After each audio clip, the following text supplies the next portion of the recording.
Defensive driving course. We got lots of issues we're gonna be talking about regarding defensive driving in terms of drivers' behaviors, drivers' issues, human errors, road conditions, weather conditions, among other things.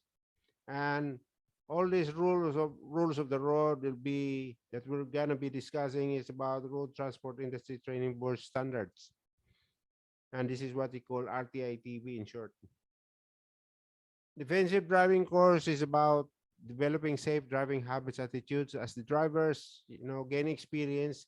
They develop this adverse driving habits or even adverse driving attitudes, improving the way you see the road and improving the way you respond to hazards, taking control over your actions behind the wheel. What would be your action when you recognize the hazards? In order for you to evade or to avoid crashes with other cars or other objects on the road. Learning to recognize hazards. There are so many hazards on the road hazards, weather hazards, and even other motorist hazards. Avoid crashes and violations, thereby avoiding issuance of citation tickets and road rage issues on the road is still prevalent on the road nowadays. Defensive driving involves making effective safety and legal choices, creating safe, stress, and free driving conditions, getting to place without ticket or crash, practical courtesy, common sense, cooperation, understanding the hazards of conditions. As I said, there would be road conditions or bad weather conditions and other conditions. Also, the vehicle conditions and even the physical conditions of the driver and behaviors around you. So our defensive driving agenda we'll be talking about statistics like road transport accident or RTA. 3 E's for pillars of traffic. Okay. The 3 E's like the engineering, education, enforcement, things like that. Factors contributing to accident. What are those factors? DDC formula. What is DDC? Defensive driving course formula, which is being applied by almost all other practitioners like driving instructors, trainers, okay, transport managers, among other authorities. And then the DC formula, which is the RUA, which is recognition of hazards and understanding the defense and acting accordingly by the drivers.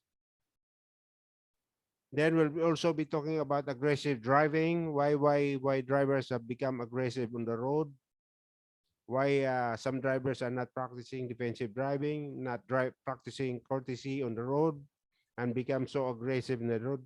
So let us talk about all these factors why involving drivers being aggressive on the road. Adverse driving conditions. Okay, we'll be talking about the repair and maintenance of vehicles. We'll be talking about the physical condition of the drivers. Why are they still driving even having having adverse physical condition, the running condition or operating condition of the vehicles, especially those heavy truck or CDL or heavy truck vehicles or articulated vehicles like tractors and trailers. They should be because of their weight, because they are so heavy, they are so big, huge, and they occupy more space on the highway, on the road. They have to be more, they have to be more in terms of condition. They have to be more in condition so that we avoid accident. As most of the fatal accidents are involving crashes with the light vehicles or the cars with the heavy vehicles.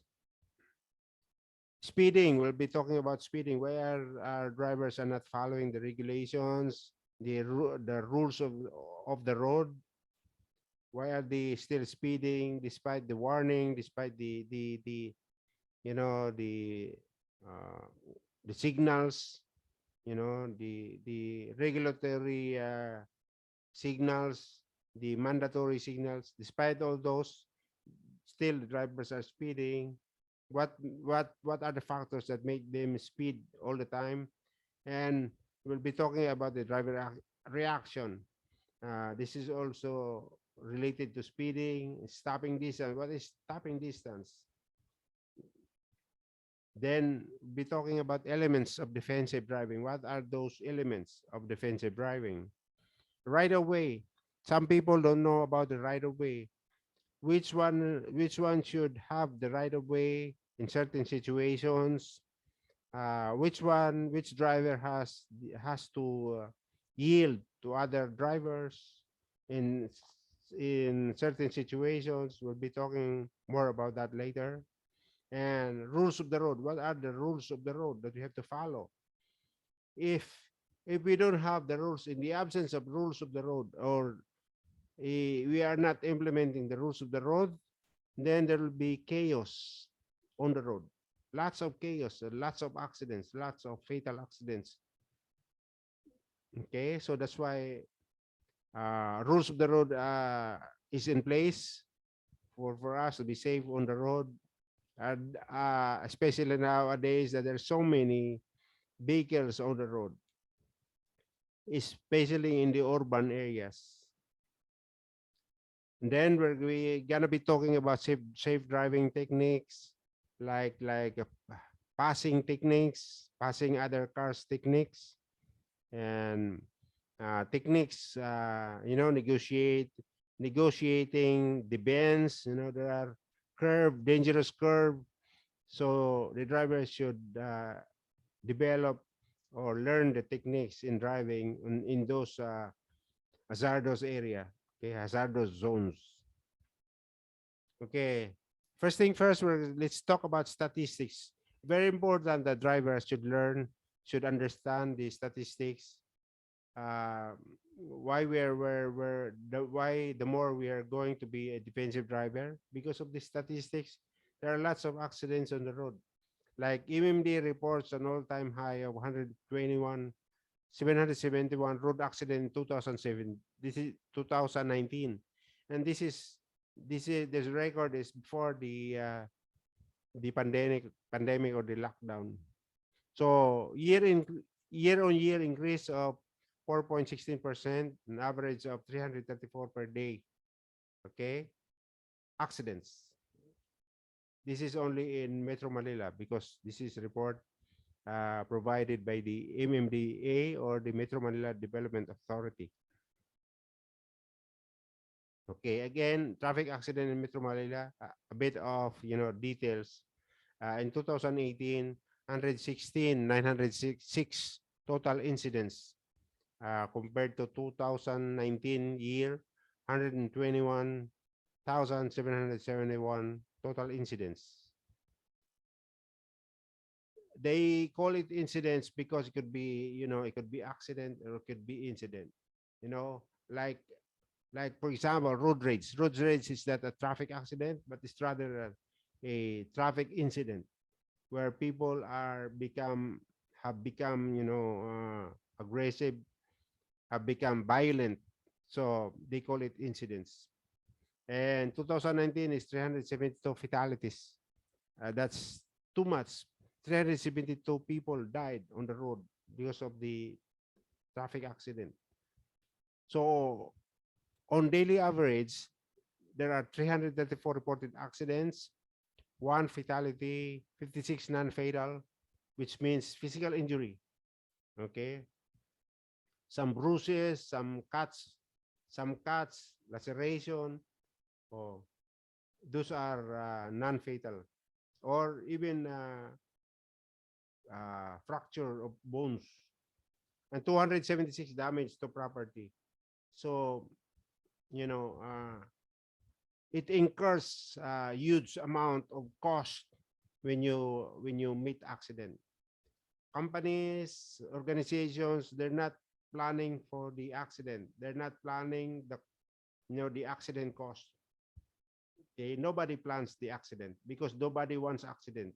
Accident is an unwanted event, and and and this is not part of their planning activity when it comes to organizations or companies. I'd like to make a comparison with other countries in terms of the accident.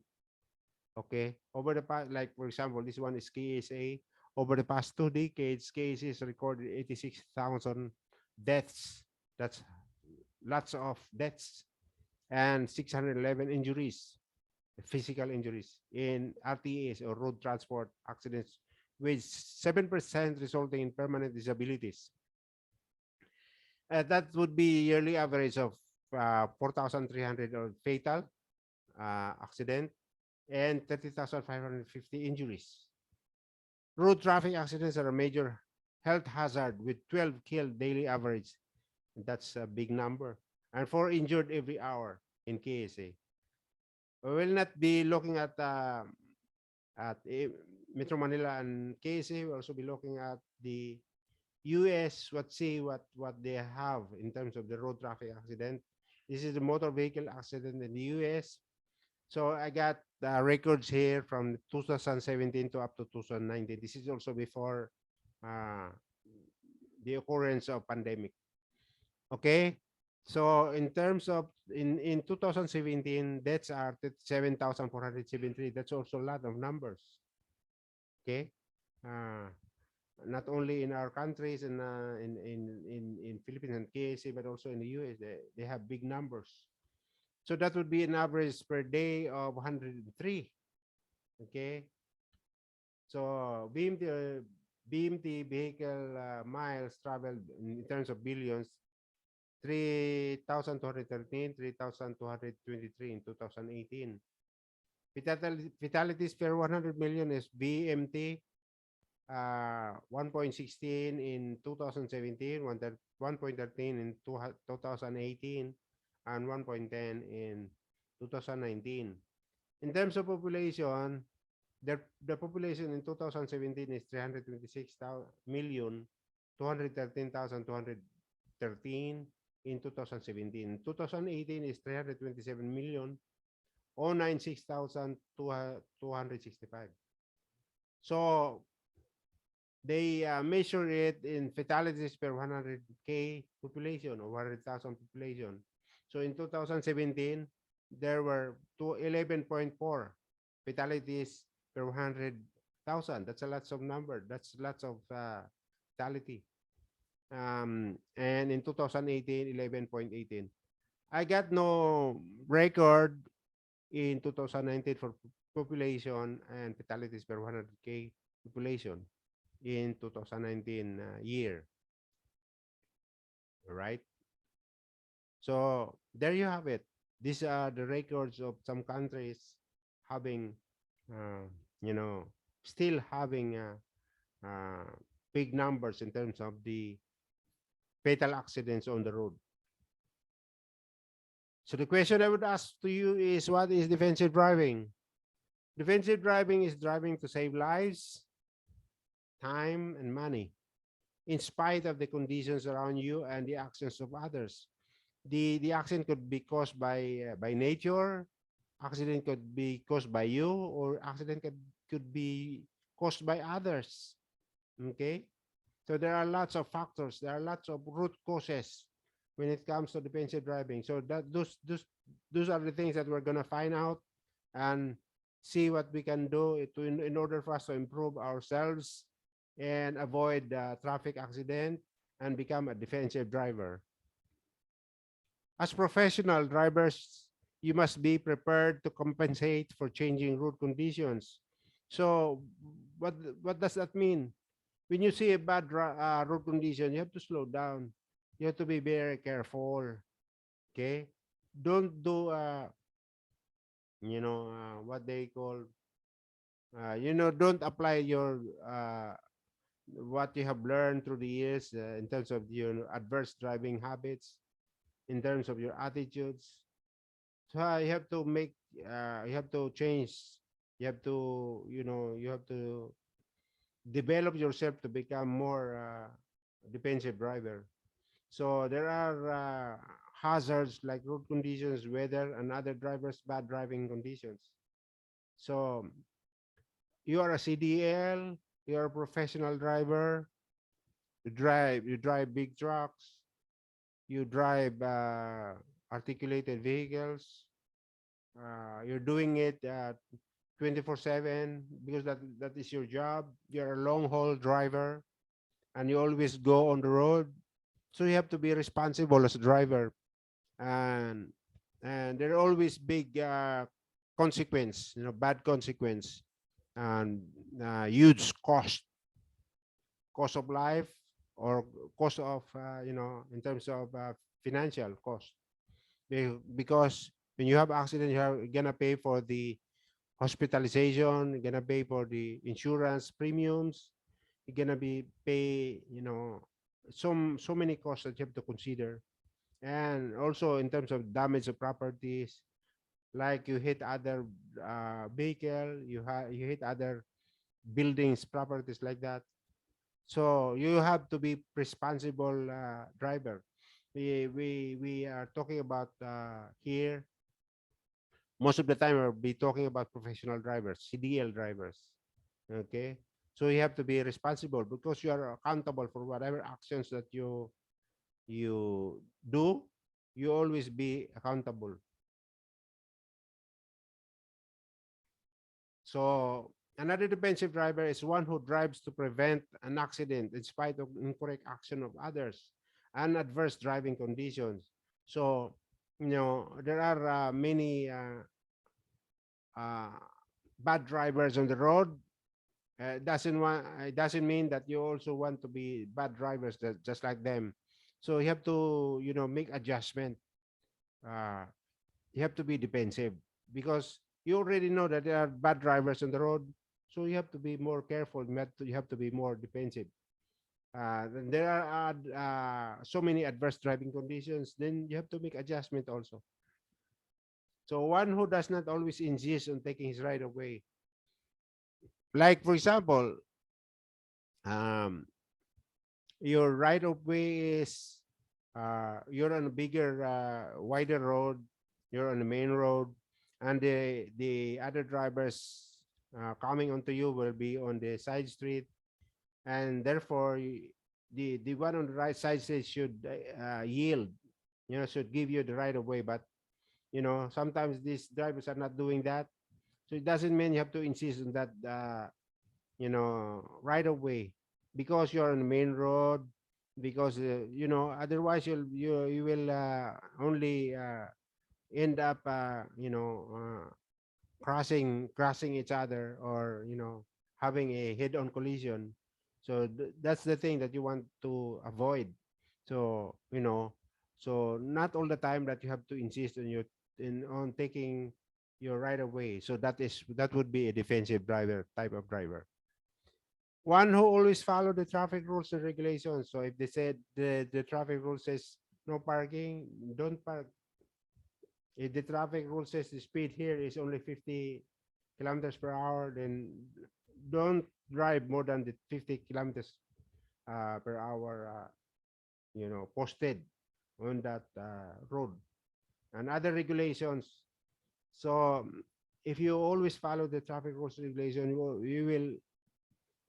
you will avoid the accident. You will always go home accident free. So one who does not think only about the safety of himself, but the safety of others as well. Like for example, you're driving night, you're doing night driving, you're driving on the highway, and there is an incoming vehicle, you know. So it's the two-way street, two-way road. So you know you don't you don't put your headlight, for example, on a high beam, because you want also, you want other drivers also be safe. So you may want to, lower down your beam, or you put your headlights on low beam, so that, okay, the other drivers, oncoming vehicles will not meet accident because of your so bright headlights. So one who is properly trained, he has attended defensive driving seminar. The company is driving for, he is giving him practical exercises, assigning driving instructor to train him more in terms of the practical skills. So the one who has the skills and authorized to drive vehicles on the road, one who practices road courtesy at all times. You're not the only one who's, you know, you have to have the mindset of sharing the road to others. That is what you call road courtesy, you know, because you're not the only one who is driving on the road. There are others motorists also is using the road, not only in terms of the drivers, but also in terms of the pedestrians, especially the pedestrians. Yeah, the pedestrians are the one who has the always have the right of way on the road. Okay, so you have to give way. You have to yield to pedestrians all the time. Okay, uh, regardless of situation. So now we're gonna be talking about the three E's for pillars of traffic. This is very important in terms of the traffic accident control. You know, uh, if the complement driver complement of some company are just following the engineering controls, education, okay, educate the people, the drivers, the CDL, commercial driving license drivers. Then the authorities, the enforcement really enforced citation of tickets, uh, so many things. Okay, if you are only uh, successful, if you're really doing religiously the implementation of the engineering, like the infrastructure, the roadways are safe, there are shoulders on the road, for example, complete with all the warning signs, the regulatory signs or mandatory signs, the information sign, and the roads, the bridges, okay, the side rails, all of these are under the engineering. So the government, okay, the locality, or rather the local government will make sure that they have improved the engineering aspect the of the transportation or of the road.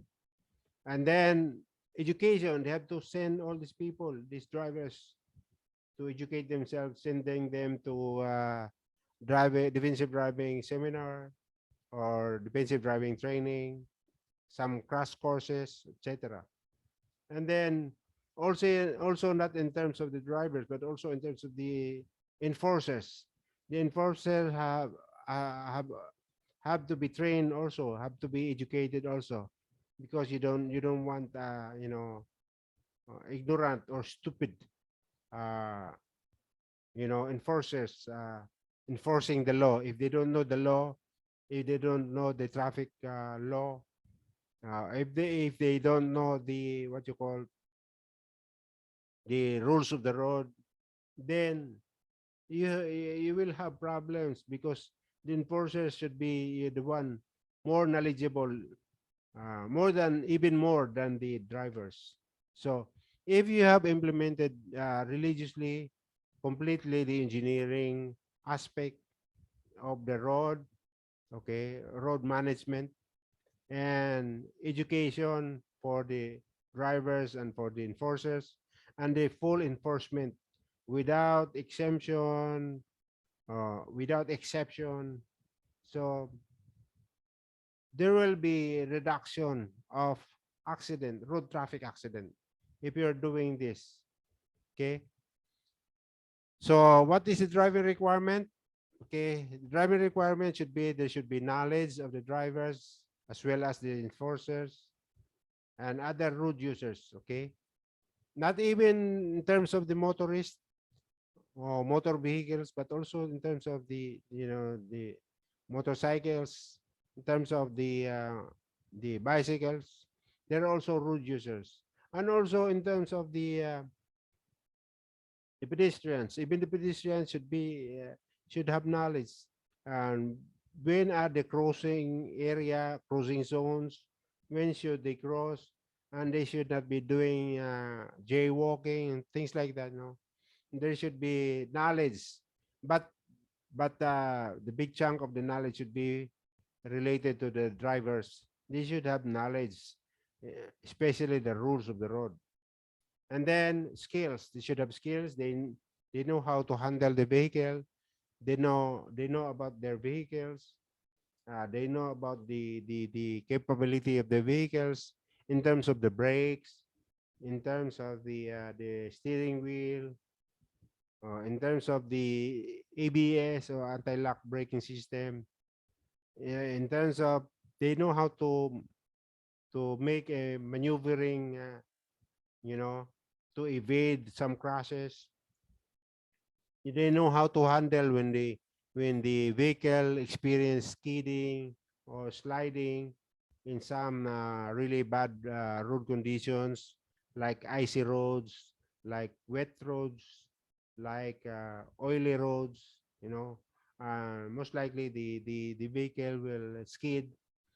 And also when it comes to tire blowouts, they know how to handle the vehicle when the tire blowouts happen. And before that happened, it can be prevented actually if the driver is doing a pre-trip inspection of the vehicle. He should inspect the tires. He should inspect the brakes. He should, try to listen to the engine if the engine is doing good, is whether the engine is running good.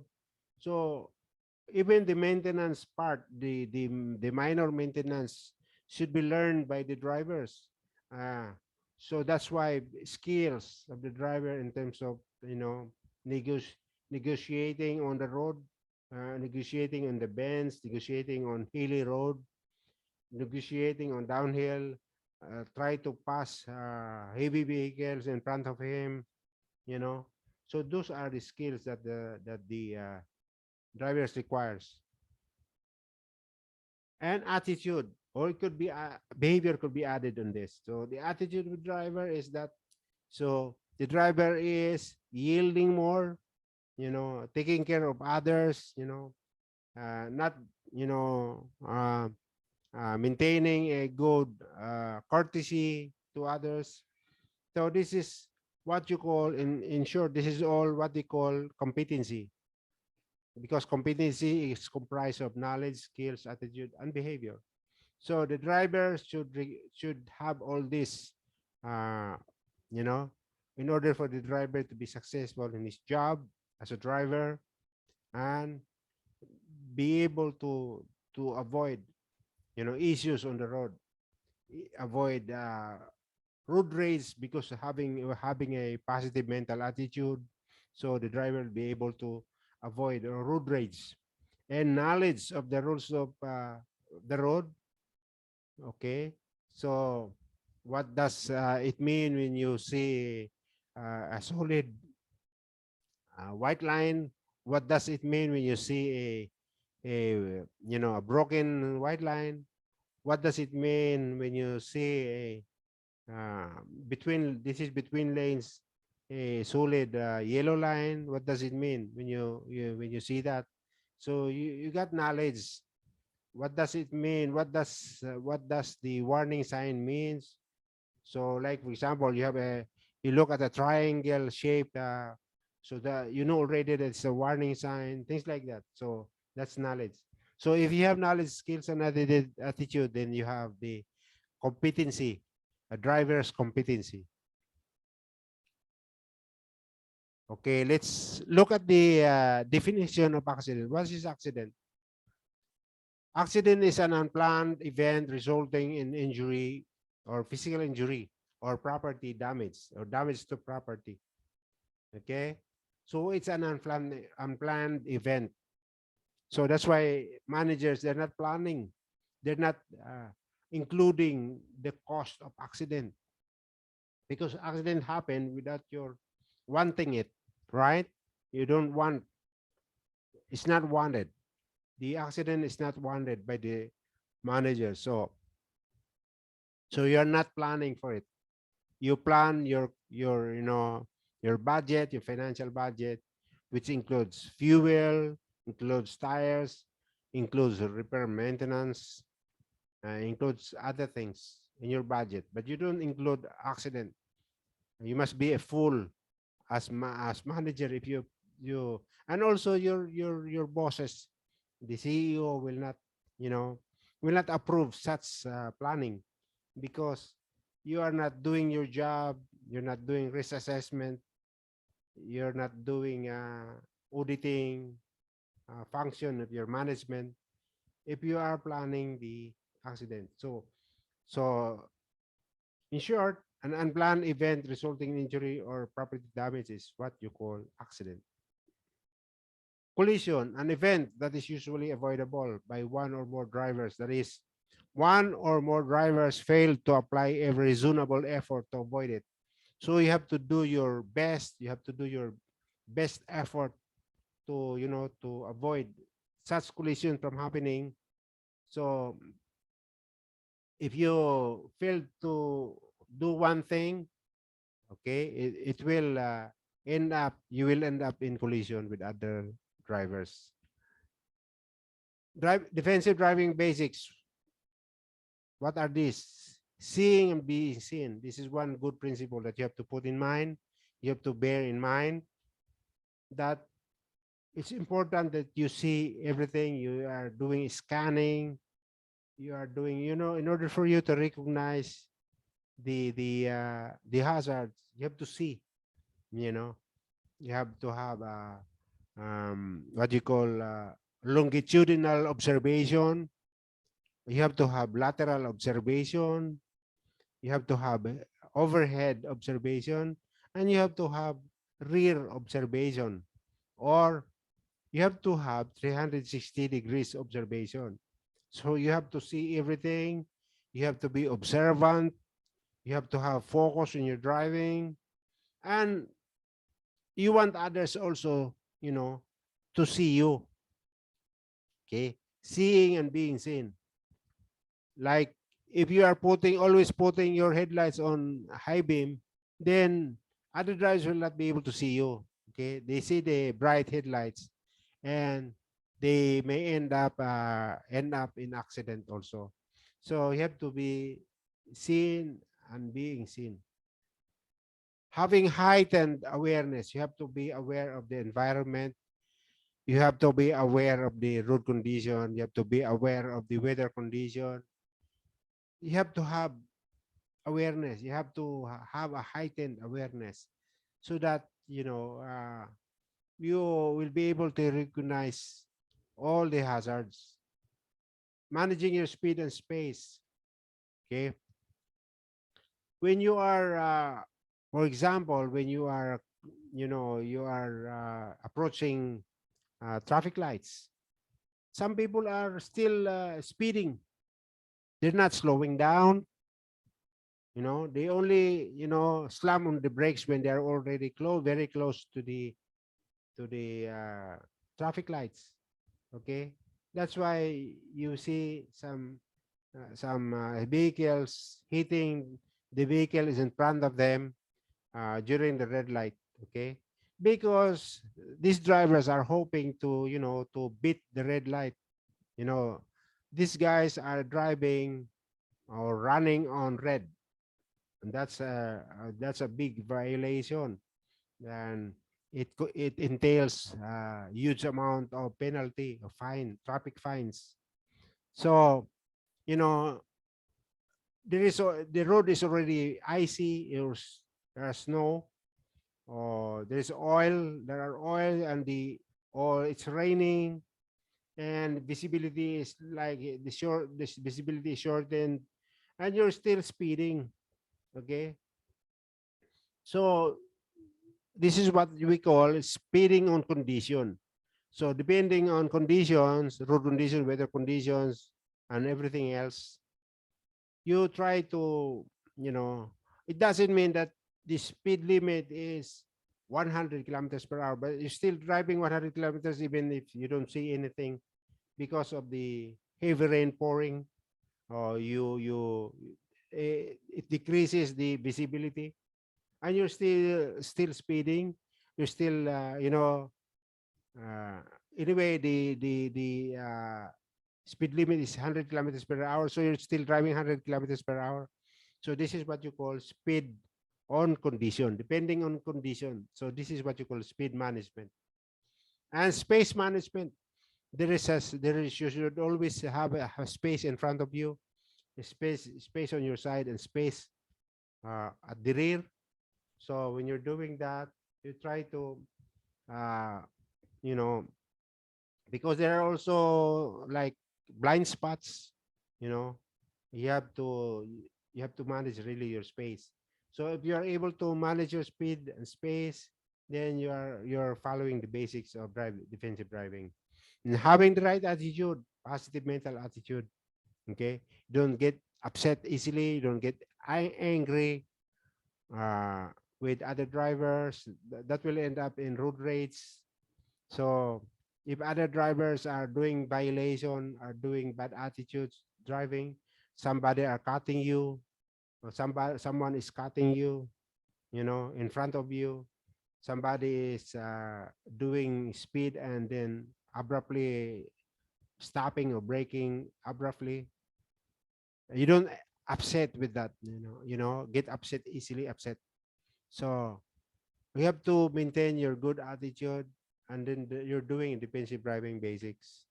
Okay, let's talk about factors contributing to accident. What are those factors? Okay, human error is one of them. Poor skills and manner, lack of caution, traffic violation, having difficulty in maneuvering, in negotiating, you know.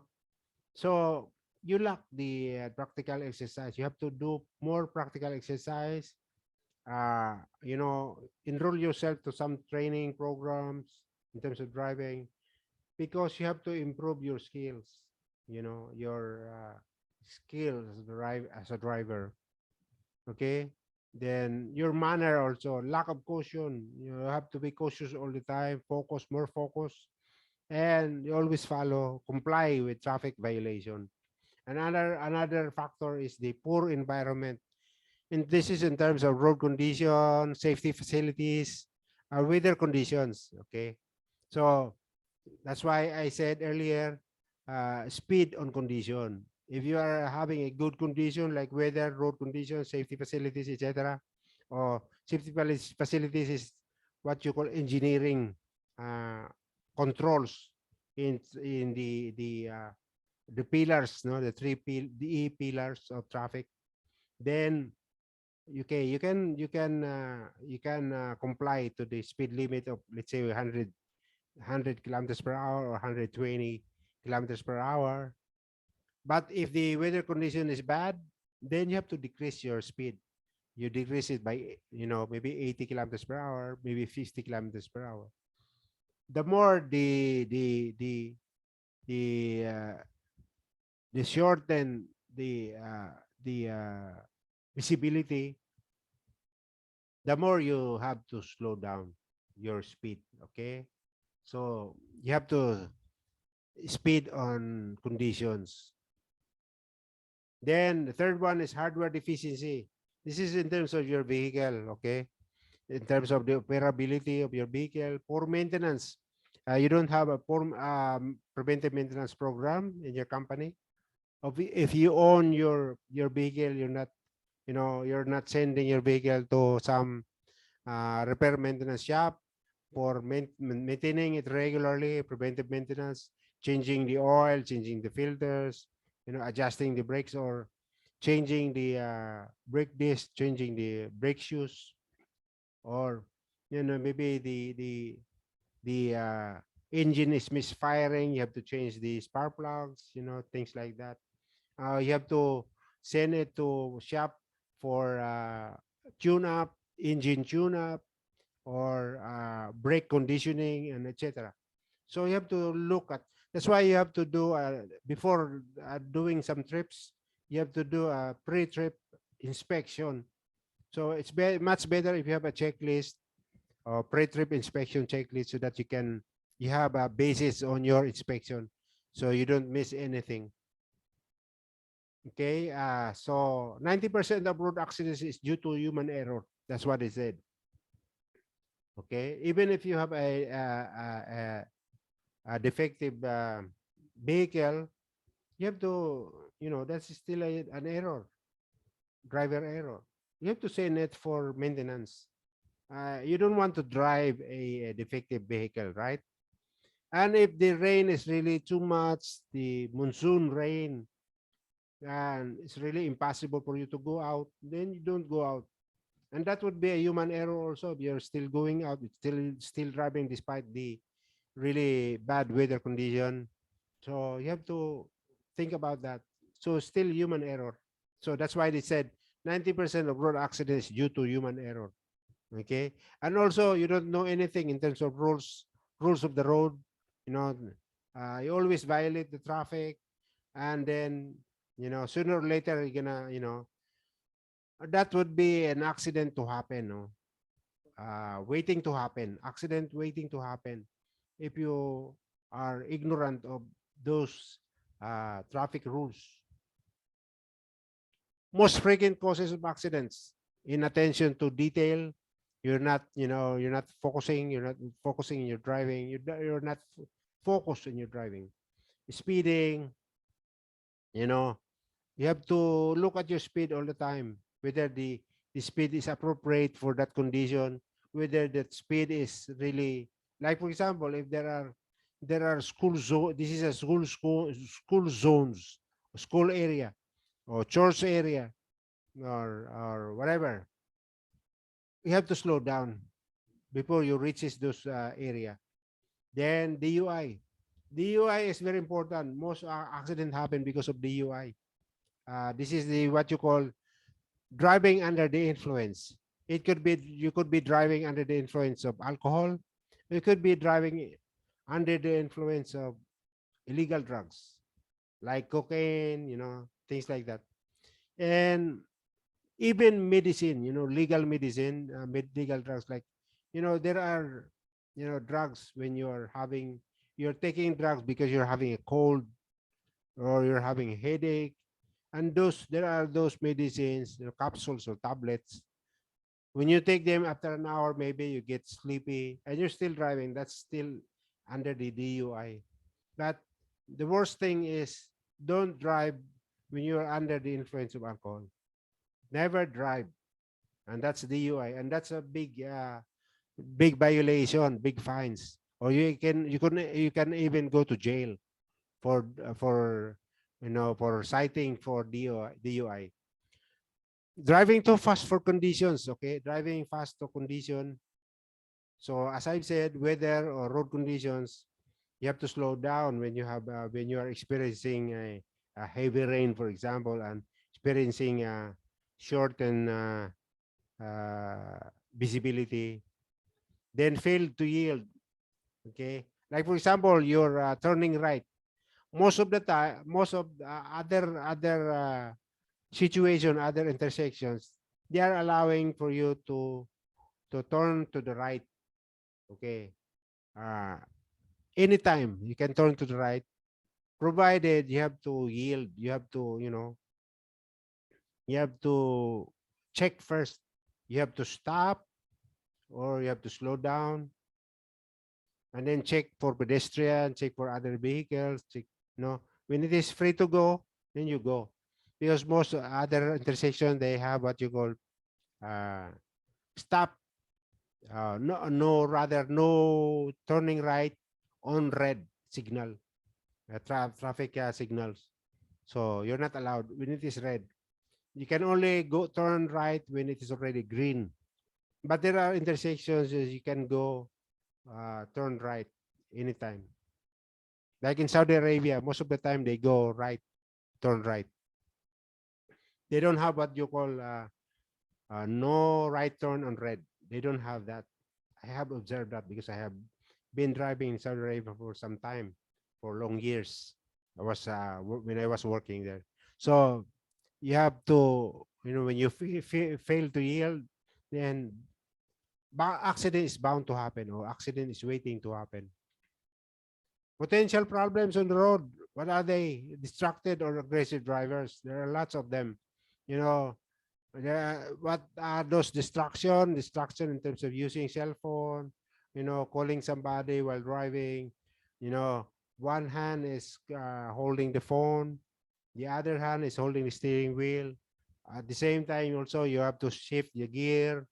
You know, there are many things that you can do with both hands, but since you are using only one hand, you're getting distracted. Also, when you are talking to somebody in the other line, okay, you lose your focus. Another one is aggressive drivers. You're aggressive drivers. You you speed and you get angry when somebody is try to cut you. Pedestrian will also pose some problems. You have to be careful. You have to have the mindset that the pedestrians are always having the right of way. And then road debris, okay, that will also give you problems on the road. Animals crossing on the road. Some people are getting surprised. There is a cat, or there's a dog crossing. Then you know it's too late. You already saw it, the animal is already in front of you. And then you try to evade. You try to you know to turn the steering wheel abruptly, and then you hit some trees. You hit some, and then maybe you fall into a canal, or whatever, a cliff rather. So that will also pose some problems for you. And then construction zones. Construction zones is always visible, especially on a sunny day. You will also see the construction zones. And the construction, they always put a warning signs, okay, before the construction site. They always put warning signs. Main working, may not work, okay?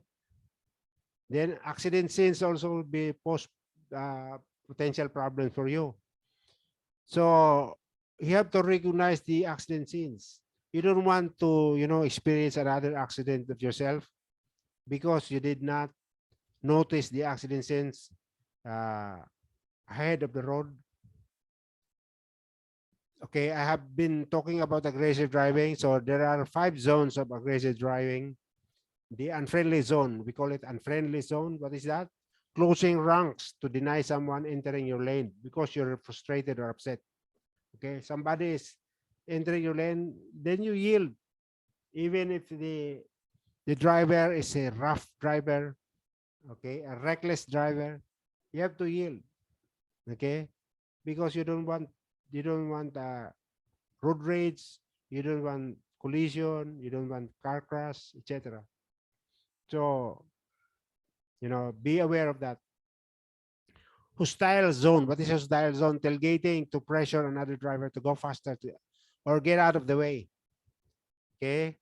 So you are running slow, but you are on the fast lane. People will get upset. Okay. Because why are you running slow when we are on the speed lane? Running slow in expressway, in freeway is also bad.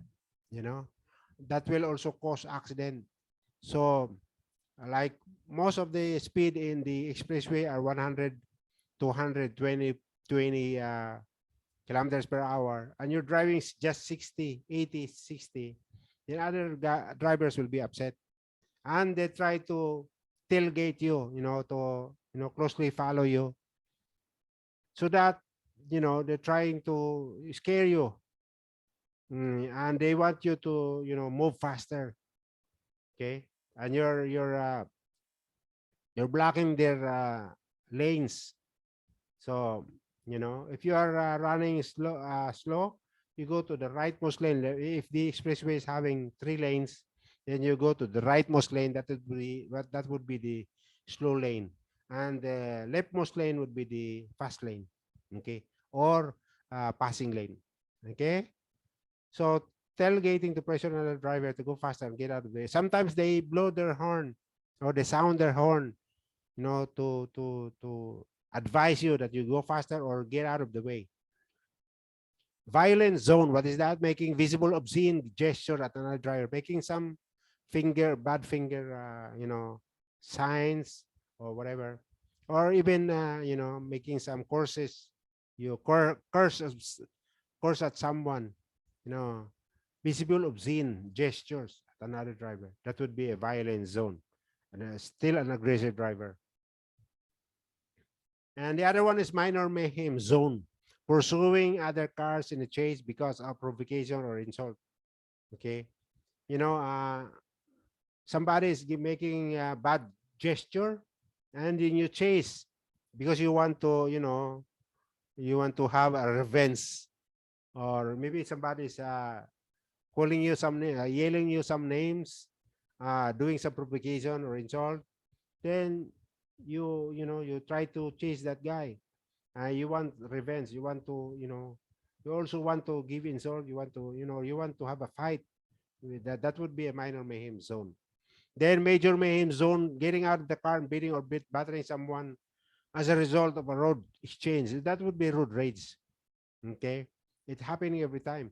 And some guys are even having some GI pipes, you know, like those guys driving the jeepneys. They have, they're having some jeepney as a weapon. They're using it as a weapon, or even they're using the uh, the uh, the wrench, the tire wrench as a weapon, or adjustable wrench as a weapon, you know, to hit somebody, or to batter someone. That would be major mayhem zone. Try to avoid that. Okay, try to avoid altercation with other drivers, and that would be major mayhem zone. That would be road rage. Okay. So do aggressive drivers see themselves as aggressive? Drivers who consider themselves as almost perfect with no room to improve, also confess to significantly more aggressiveness than drivers who see themselves as still improving. 2 out of 3 drivers still insist on seeing themselves as near perfect drivers with almost no room to improve. For example, some drivers, they only see the mistakes of others, but they don't see the mistakes of themselves.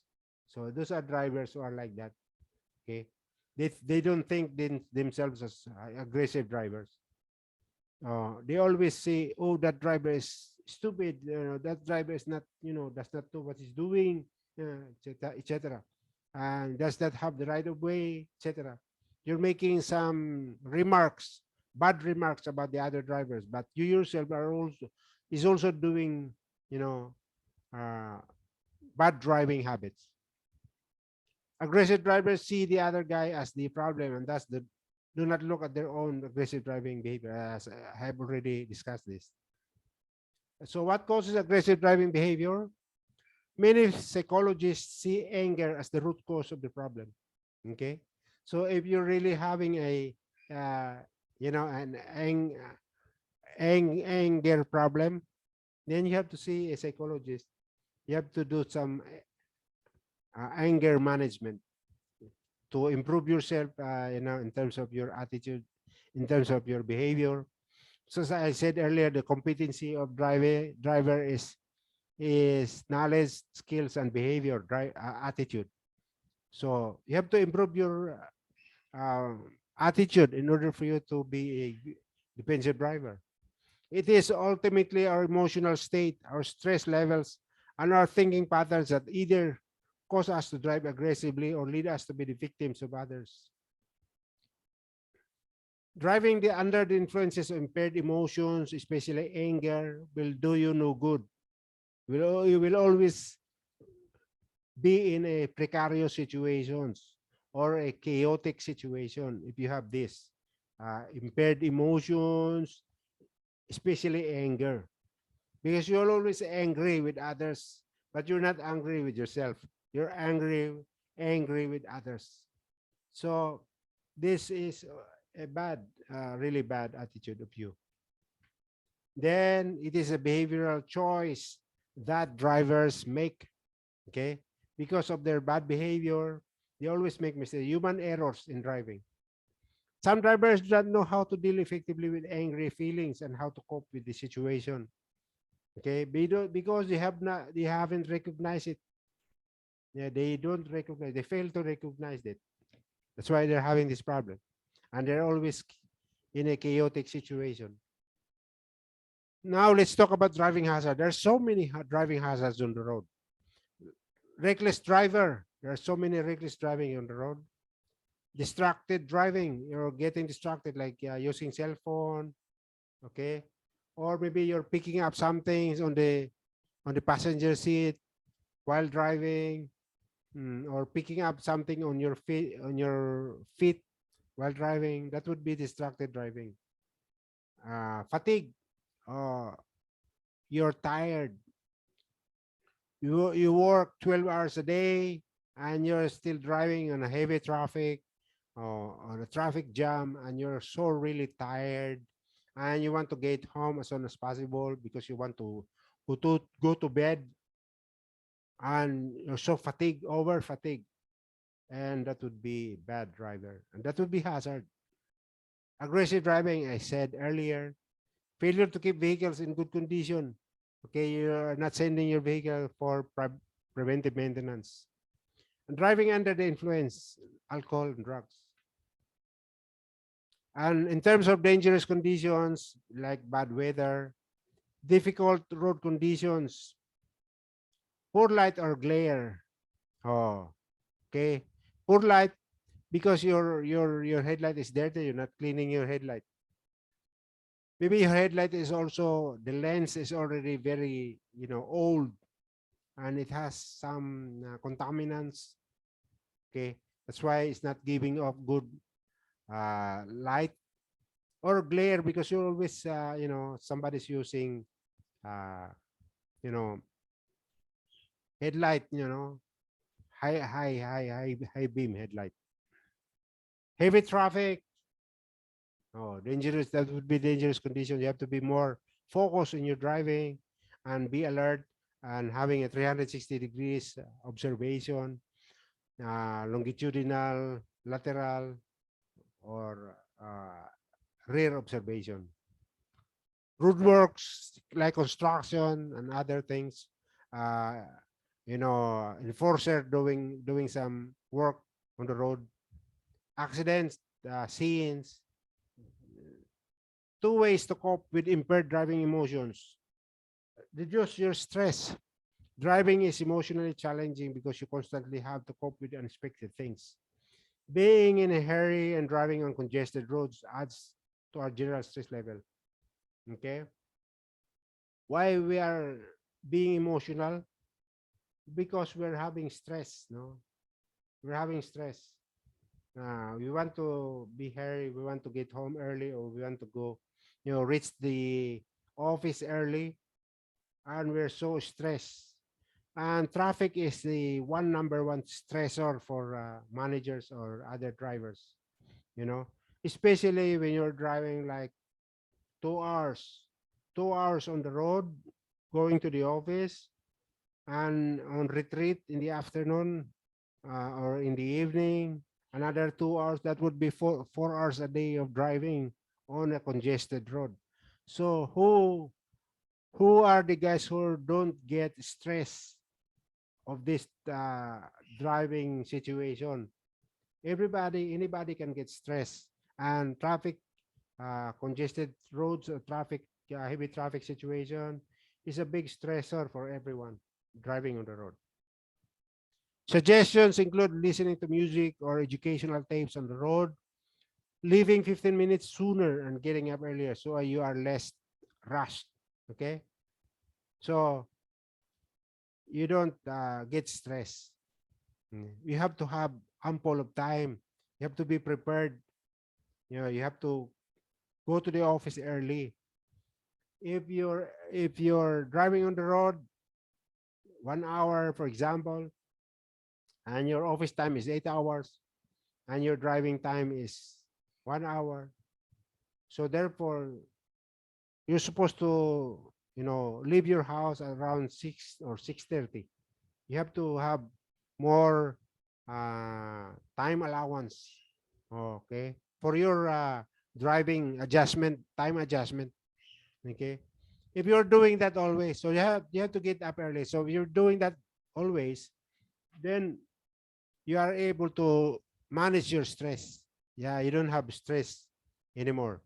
You are not getting uh, your emotion. You're not so high. Your emotion will not be that high, because you don't have stress. Okay, as I said, traffic is a number one stressor.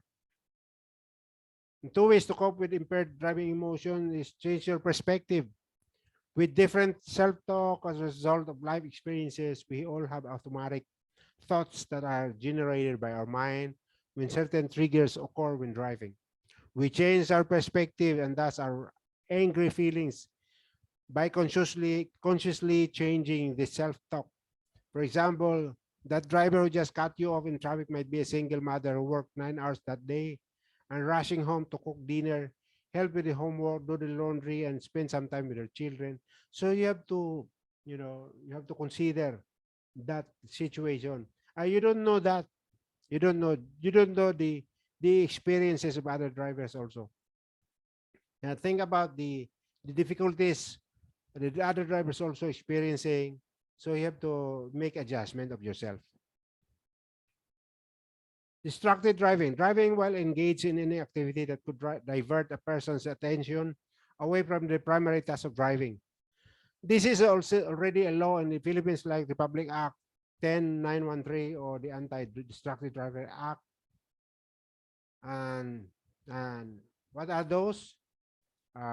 Make or receive calls, compose and read text messages while driving, perform calculations, play games, watch videos, browse the internet. Okay, so you're using your cell phone, and there are also objects in front of you on the dashboard that's blocking your vision, things like that. So this is already a law. This is like 5,000, 10,000 and 15,000 penalties, or 20,000 penalties if you are violating this, because this is already a law, and they already have this is already implemented. So there are three types of distraction, like the cognitive. This is in the mind. You're not you're not focused. You're not you're thinking of other things in your mind while driving. You're not focused. This is cognitive. This is in terms of your mind, in terms of your brain. Okay, it's not your brain is not working on your driving, but your brain is working on other thinking of other things. The mind is thinking of your problems, thinking of your stress, thinking of your situation in the office. Like that is cognitive. Your mind is somewhere else, not in your driving. Okay. Then the visual, you don't see much because there are obstruction in the dashboard, for example, or you lose your focus on the road because you take off your eyes off the road. You look at your cell phone because your cell phone is receiving some text, or you're receiving some calls. So you take off your eyes off the road, and that would be visual distraction. A manual distraction is your hands. You're only You have to be, your hands should be on the steering wheel, 2 o'clock, 10 o'clock, you know, left hand 2 o'clock, right hand 10 o'clock, okay, all the time. Only when you are shifting the gear, you remove your hand. If you're not shifting the gear because you're driving an automatic car, then your hands should be always on. Or maybe you're operating the uh, the four-way flasher, or operating the windshield wiper, or the something else with regards to operating the vehicle. So that would be manual. So you should learn to keep your hands off doing some other things like cell phone or other things. Okay. So that would be cognitive, visual, and manual types of distraction. So let's talk again about driving hazards, how you avoid it. You implement the DDC formula, the defensive driving course formula. We always do this when you're doing training or seminar for DDC. Number one is recognize hazards. This is the habit, the usual habit that we're implementing when we're doing a seminar on defensive driving course. Now, recognize hazards. There are already hazards in front of you. Like, for example, a ball rolling. That would be a hazard. Why? Because one child or children are crossing the street, chasing the ball rolling on the street, and then you recognize the hazard. You see on the side street that the one car is already, the engine is already running. How do you recognize that? You see the exhaust pipe is emitting smoke. There is a smoke emission. So you know already that the engine is running. And anytime the that car would be backing out on the street. So you have to anticipate that. That would be recognizing the hazard. You see already a warning signs. It says dangerous bend ahead. So you recognize already. You have to slow down already because there is already a warning sign that says dangerous bend, or a falling rocks. Or there's a falling rocks on your left side. Anytime the rocks will fall. Okay, that's why there's a warning signs that says that. So you recognize that hazard. There's a rain, pouring rain. Suddenly it rains. Okay, so or is hailing or snowing, and you recognize that it's hazard. It means you have to slow down. You have to be prepared. You have to have more focus because there is an impending hazard in front of you. Then understand the defense. What are the defense? Slow down. Number one defense, slow down. Be focused. Do not do manual distraction, or uh, you know, or the other distraction. So understand the defense. You put your vehicle to the low gear. Okay. Mm. Because when you are on the high gear, or when you are freewheeling or you're coasting, you call that coasting when you're freewheeling. Then maybe the brake will not will not work. Okay, or you're going to have a burned brakes, brake shoes or brake pads, and the brakes will not be effective anymore.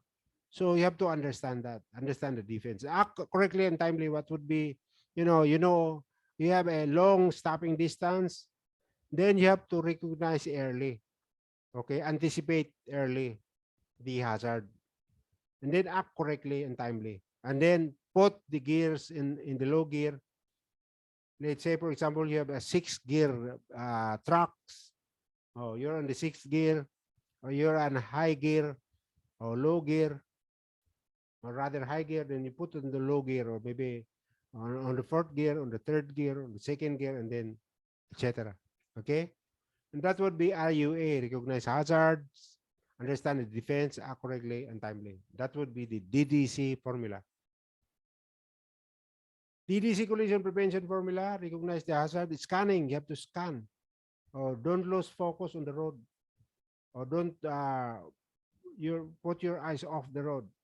Past, present, future, look in the past, look in the present and future.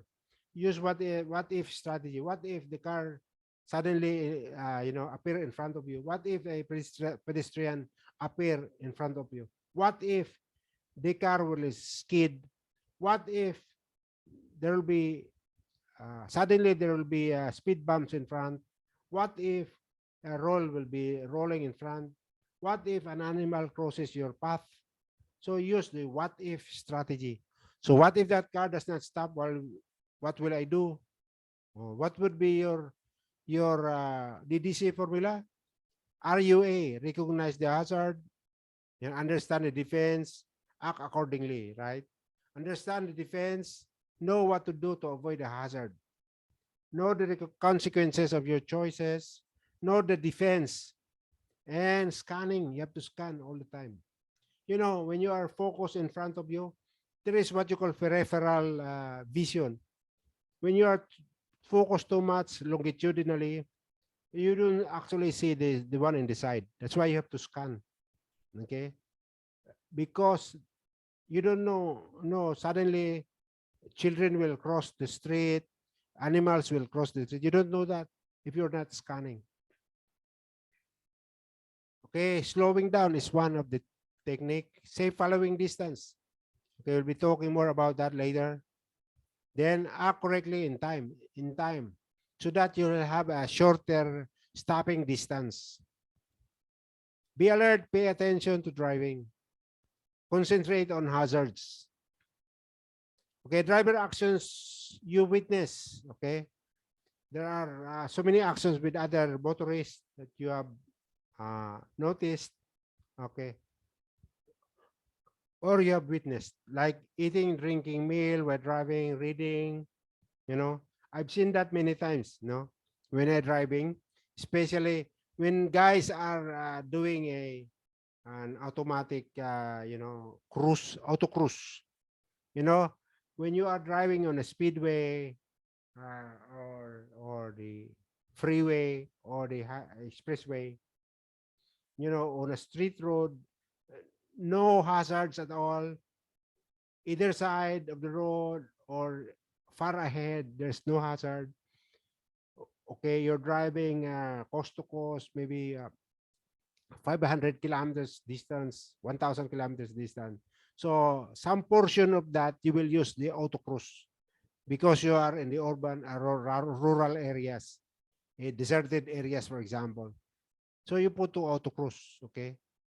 Then and then putting the road to cross, then you are reading the cell phone, reading newspaper, reading magazine. And I've seen that many times. That is happening. That is true. And speeding, of course, tailgating on cell phone, stopping, passing right. Okay. Passing right is not allowed. Maybe, but on a multiple road lanes, maybe you can do that. But most of the time you are not allowed to pass on the right. You have to pass on the left. So passing techniques, fail to yield. You're not yielding to pedestrians. You're not yielding to other drivers, and they have the right of way, but you're not yielding to them.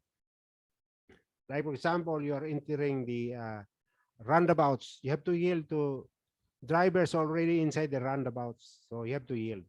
Driving aggressively, sleeping. Okay, so do not try to to be try to maintain your minds that to be awake, but you are already experience drowsiness, so you have to park safe parking area, then get some sleep. At least 30 minutes is already a good sleep. Then you can go back driving again on the road. The signal kept on. Okay, this will confuse other drivers if your signal is still on. Okay, when you are, for example, you are changing lanes, shifting lanes. Okay, after shifting the lanes, your signal is still on. Then the drivers, following you will be confused whether you're still going, you're still shifting lanes or you're what. So this will confuse everyone. Did not use signal. You just shift lane or do a right turn without using your signal. Poor vehicle condition, too fast for conditions, too fast for vehicle. Human reaction. The factors are reflexes, very poor reflexes. Alertness, they are not so alert. You're always late in recognizing the hazard. Good vehicle control, you are not good in your vehicle control. That means you don't have a good driving skills. So you have to go give yourself more practical exercise in driving. You enroll to some training program. Then vehicle reactions, the factors are speed, road condition, and weight of the vehicle. The more the weight of the vehicle, the more uh, hard to control, especially if it is an articulated vehicle like tractor trailers. Difficult to control because of their weight, especially if the vehicle is loaded with, let's say, 20 tons weight of load. Then sudden braking will, you go uh, astray. You will go, jackknife for tractors and trailer. So you have to consider that factor, the weight of the vehicle. It is more easier to control the car than to control the heavy vehicle, the heavy truck. Areas to focus on when driving, speeding is one of them. One of the top reasons why accidents happen anyway. Speeding. Most of the time, speeding is the culprit. Okay. Speeding result, reaction time, not enough reaction. Stopping distance, you're not recognizing the hazard. That's why you don't have reaction. Stopping distance increases because of the late reaction and late uh, braking. And the force of impact will give more damage. Okay. The more you speed, the more when you crashes, the more force of impact and the more damage to your vehicle, or even will lead to fatality of the driver. So the question is, will you be able to stop in time? So keep to the speed limits. Speed limit in towns and cities is 50 kph for light vehicles and 30 kilometers per hour for heavy vehicles, unless lower speed limits are posted.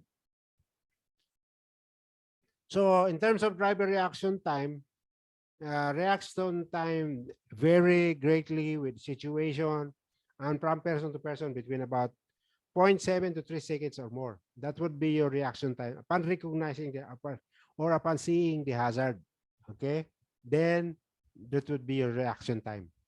Then accident reconstruction, because investigator use 1.5 seconds.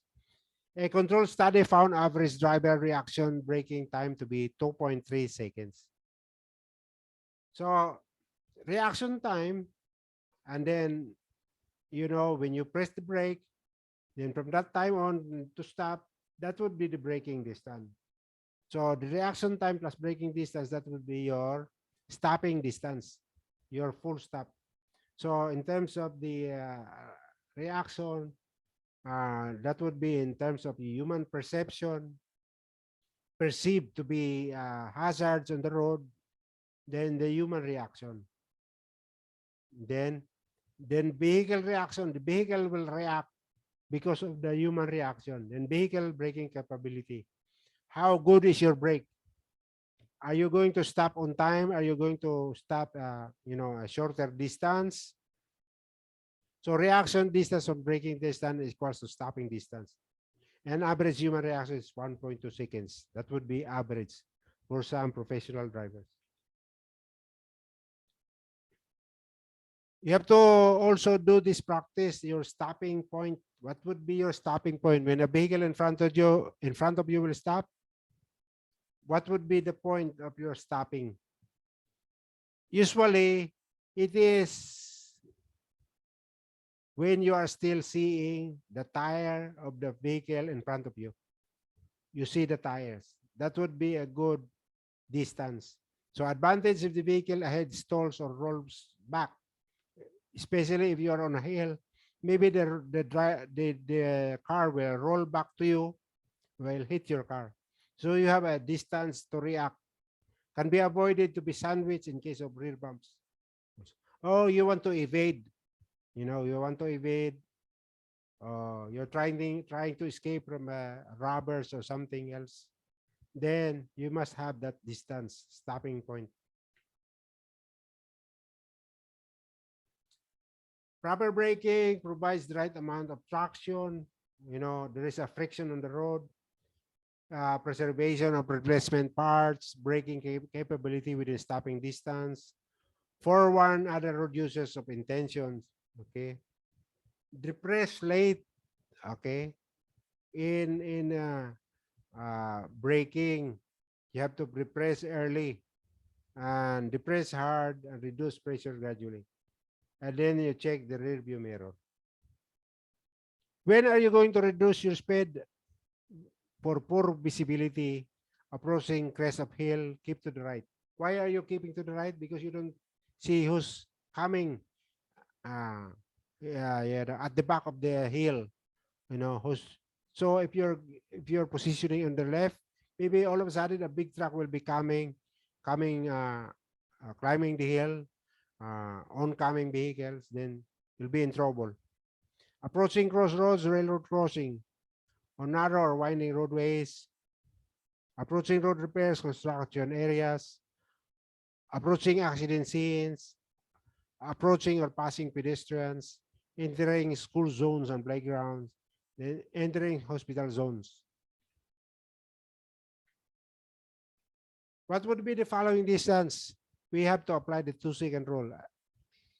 I've already explained this to my previous video, but I'm going to explain it again. So if you see a permanent post, for example, when the vehicle in front, the car in front passes that permanent post, then you start counting 1001, 1002.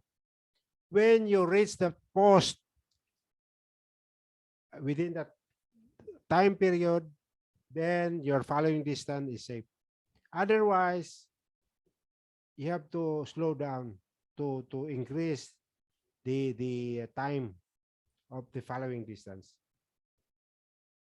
There is also 4-second rule, and that this is more safer because you are by doing that you are effectively increasing the following distance, especially for trucks, heavy vehicles.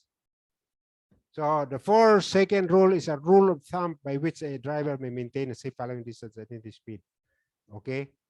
Okay. That car in front already passes or already in front of that structure. Okay. So then you follow. You just count the 4-second rule. Tailgating, 3 factors affect how long it takes you to stop. Perception distance, reaction distance, and braking distance. Okay. I've already discussed this. Recognize the hazard, understand the defense, and act in time. And there should be good observation, 360 degrees observation. Okay. There will be perception.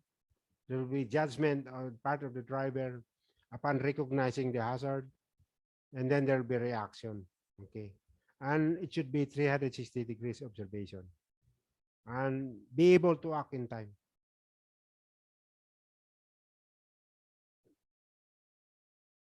Elements of defensive driving. Okay, you have a central vision, then you have a peripheral vision. The reason why you have to do more scanning, especially when you're driving in multiple lanes. The one that you're going to do is you're going to do an observation, 360 degrees observation, longitudinal, peripheral, rear observation, and even overhead observation. Anticipation, you have to anticipate what other drivers will do. Okay. And you have to anticipate what are you going to do. And then you plan ahead. plan your route or plan your action, then restrain yourself. If it is not enough for you to be able to, to evade, don't do it. Try to restrain yourself. Just slow down. Okay? These are the 360 degrees observation. Front, peripheral, side mirrors, uh, rear view mirrors, and head turns. Head turns is for when you have a blind spots, you have to turn your head. People are saying drivers stupid when they're not when they are turning their head. That's wrong. You have to, especially when you are like, for example, you are turning to the right. You have to look at the right because you are situated on the left portion of the vehicle, and you have to look at the right blind spots, and you have to turn your head. Okay. Up to 80% of accidents are caused by poor sighting skills. About 90% of driving analysis is through vision. Okay. When stationary central vision would be 440 degrees. Okay. And then there are still remaining 210 degrees when you're doing peripheral vision. Okay. When you're driving 100 kilometers per hour, your vision will be limited to 10 and 12 degrees only. You're almost like just your observation is only in front, and you don't have peripheral visions. And and if you are slower than that, then you'll be able to scan, because if you're driving fast, your eyes will be fixed the road ahead. Will be more focused because you're driving fast. You want to look ahead, but you know you're losing your peripheral vision when you're doing that. Okay, so the blind spot that you have to observe is the area where you don't see. Okay, so if you are driving close to a truck, then you have to position your vehicle, so that the driver of the truck will be able to see you, because you position yourself in not in the blind zone, or the what I call no zone. Okay.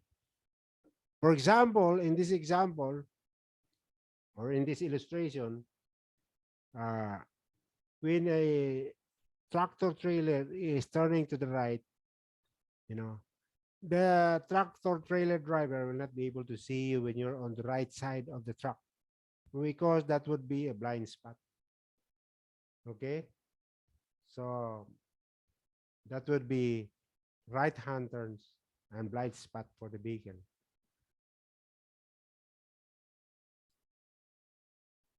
So the blind spot would be the front pillar. Another blind spot would be center pillar, because it will block your view. And the another blind spot is the quarter panel. And this is the most of the blind spot for the car, which is easy to negotiate. But unlike the tractor trailer, which is so many blind spots, very difficult. That's why you have to plan yourself ahead. When you're doing the right turn, should be able to do the right turn without sandwiching somebody or other car on your right side. Just like this one. Okay. This is the only side that you can see in your side view mirror, and everything else is blind spot, like the one that is uh, colored green. That would be blind spot, and the driver will not be able to see that. And the rear view mirror also be, except the quarter panel, you'll be see the rear view mirror, using the rear view mirror and the two side mirror. Okay. Okay. So this car are now situated in on a blind spot, and the driver will not be able to see. That's why you have to turn your head when you're, let's say for example, you're going to the right, and there's already a car on the right of you, which you have not noticed yet. That's why you have to turn your head, slightly turn your head, and you'll be able to see the car. And then maybe let the car pass before you turn to the right. Okay? That would be a good practice in that situation. Light condition, night driving. When passing an oncoming car at night, avoid looking directly into its headlights. Slow down and keep your eyes on the right hand edge of the road to guide you and to minimize the time it takes for your eyes to recover their full night vision capabilities. So that's why this is the rule in terms of the seeing and being seen. You don't see the road, you position yourself the rightmost. If it is possible, then you go to the shoulder portion of the road, so that because you don't see the oncoming vehicles of the glaring of the light. Okay. Plus headlight to inform others of your approach during nighttime. How are you going to do it? Put it on high beam. When there's car oncoming, then you put it back to the low beam. So because it is a dangerous time to drive, night driving requires increased alertness and reduction in speed. Since you can see only 70 meters ahead, hold to a speed that allows you to come to a complete stop. When necessary in the distance, you can clearly see ahead in your headlights. Watch out for vehicles that might park or stop partially on the roadway with poor lights or none at all. If your car becomes disabled, activate the hazard lights immediately and get your vehicle off the road.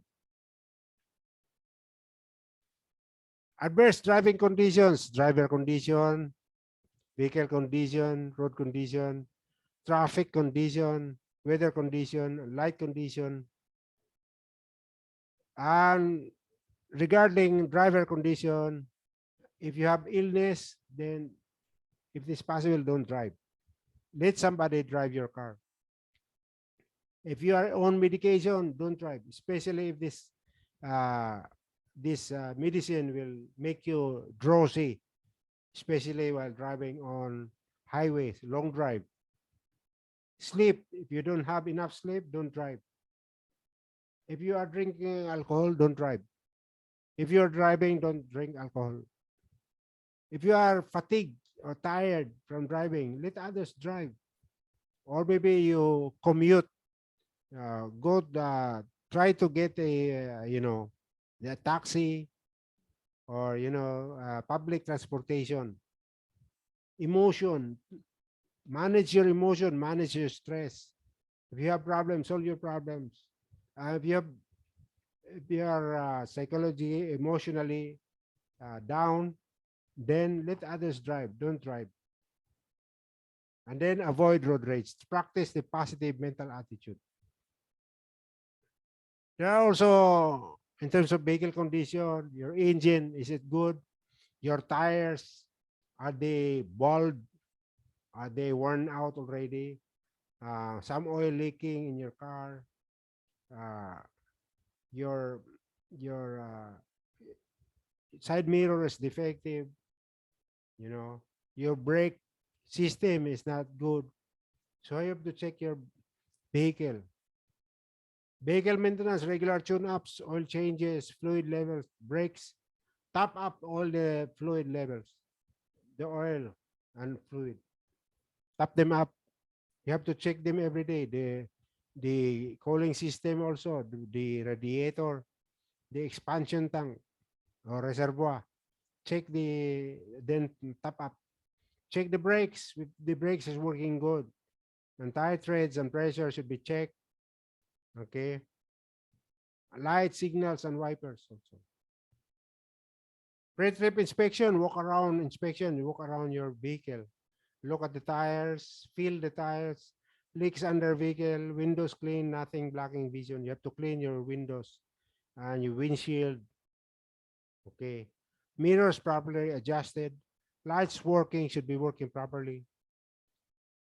Road condition, curvature, sharp bends, slow down before entering the curve. Slow, gain more momentum when going up. Use engine brake when going down. Potholes or speed bumps, watch out and reduce speed. Slippery surfaces, slow down. Manage steering. Obstacles, evade, control speed. Blowouts, when it comes to tire blowouts, damaged tire rim or overinflation may lead to failure while driving on highway. Grip the steering wheel with both hands. Stay in your own lane. Let up the accelerator, but do not brake. Do not slam on the brake because you are going to experience an overturning vehicle, and that will most of the time that leads to fatal accident. So just let up the accelerator and try to control the steering wheel. Turn on your emergency flashers. Once you are already in control of the steering wheel, then turn on your emergency flashers. Or some other guys call it hazard lights. Steer slowly off the road to a safe place to change the tire.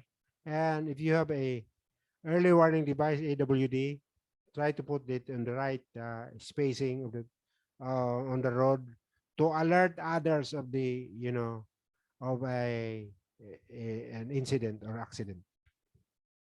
ABS, anti-lock braking system. I have discussed this in my previous video. A safety brake system on cars that operates by preventing the wheels from locking during braking, maintaining traction contact with road surface. At intersections, white line signal, cover the brake, point wheel straight, right on red, right of way. 40% of all traffic crashes occur at intersections. How not to get hit at an intersection? Look left, look right, look ahead, look left again. If the first car, don't jump the light. 30% of drivers reported they ran a red light. Window down, look and listen. Be able to see tires of vehicle in front of on the ground. Next to a bus or large truck, light turns green. Do you go immediately? Can you see the intersection completely? Don't pull up, stop, and then roll closer to the car in front of you. Get boxed in, hit from behind, hit the vehicle in front. Fail to stop, play what if game. What if the vehicle does not stop? What will I do?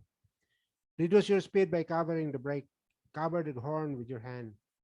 Last, don't count on them stopping. So you don't actually trust the other drivers that they're going to do the right thing. So try to anticipate. That's why you said, what if the car will not stop? What if the driver will not be able to, control his vehicle? What if, what if? So it does mean that you don't trust the other guy, the other motorist. So try to control your vehicle on your own. Try to anticipate what's going to happen, you know. So by doing that, you are really a defensive driver. Weather condition, it's too windy, uh, dust, dust storm, and other situation, heavy rains, pouring, snow, okay, ice on the road, etc. Adjust to weather road condition. You have to adjust. Okay.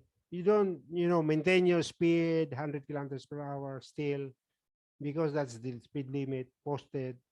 Don't do that. You have to slow down. Maybe 60 kilometers, 50 kilometers, 40 kilometers, depending on the visibility. So you have to slow down. Turn on lights and wipers. Okay. But don't put your lights on high beam because you will not see anything. Okay. You will only shut your visibility. Okay. Especially on dust, on rain, you'll not be able to see anything in front of you. So put your lights down, low beam. If you still cannot see it, then turn on your uh, four-way flashers and get out of the road. Go to a safe place where you can park because you're experiencing a zero visibility already. So don't continue driving. Increase following distance to 4 seconds. Okay, the following distance, the 2 second rule or the 4 second rule. You implement the 4 second rule. Avoid puddles. Beware of misty rain after a dry spell. Be prepared to handle skid safely. Okay, you have to adjust to the weather and road condition. So right way at the intersection, failure to yield the right of way is the major cause of crashes. So who's got the right way? The one who reaches the intersection first in the absence of traffic lights or maybe enforcers doing signals. Then the vehicle on the right is having the right of way, or the vehicle reaching the okay. This is the one that we said first to stop, first to go. Okay, that's one right of way rule. So I have to apply courtesy and give way to other when in doubt. Okay. Slow down and check the traffic behind on either side before moving into the proper lane. Start turn signals at least 50 meters before the intersection. Check that your intended maneuver will not affect other vehicles. Do not cut corner. Okay.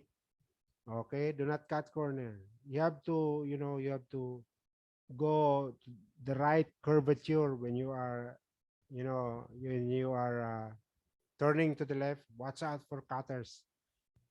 Yellow path incorrect, red path correct. Okay. No wide turning. Okay. The ABC of crossing intersection. Accelerate, reduce, and cover both brakes. Check for tailgaters and always maintain a safe distance ahead. Beware of changes in the traffic light and be on the lookout for dangers.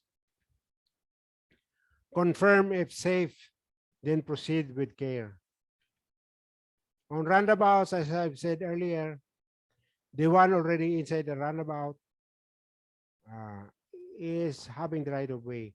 And the one entering the roundabout to make a left turn or right turn should yield to the vehicles already inside the runabout.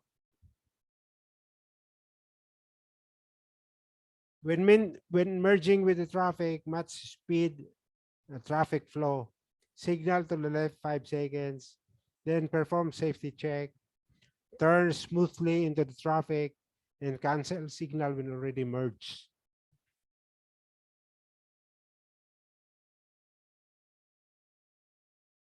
When exiting from the traffic, decrease speed, control, signal to the right 5 seconds, perform safety check, transfer to the rightmost lane, then turn, exit from the traffic, then cancel signal accordingly. Okay? On passing technique, first, decide if the pass is safe and necessary. Ascertain safe following distance. Check traffic ahead. Check traffic behind you. Check mirrors, then your blind spot. Signal before you shift lanes. Move into the left lane. Accelerate as you move to the left. Signal the vehicle you are passing by, surrounding your horn of your flasher. Signal your intention to return to the right lane. Return to the right lane when you can see in the rear view mirror the vehicle you have just passed. Cancel your signal flasher and resume cruising speed as soon as you have completed your passing maneuver. So if you follow the 12 steps on passing technique, then you'll be safe doing the passing maneuver. When it comes to negotiating bends, assess the curvature of the bend, slow down before entering the bend, and look in advance. Adjust speed to the curvature of the bend and control steering. Accelerate upon exit on the bend. Proceed to normal cruising. Tire skidding, the locking of the wheels due to hard braking and lack of control over the steering wheel, causing less tire traction on the road. Apply intermittent braking and don't oversteer. Hold steering wheel firmly, release feet of the pedal, steer towards the direction of the skid.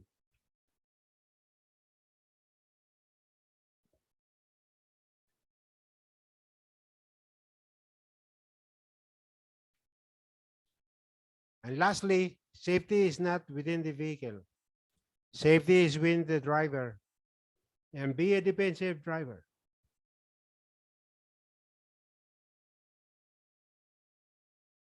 Thank you for attending this defensive driving course.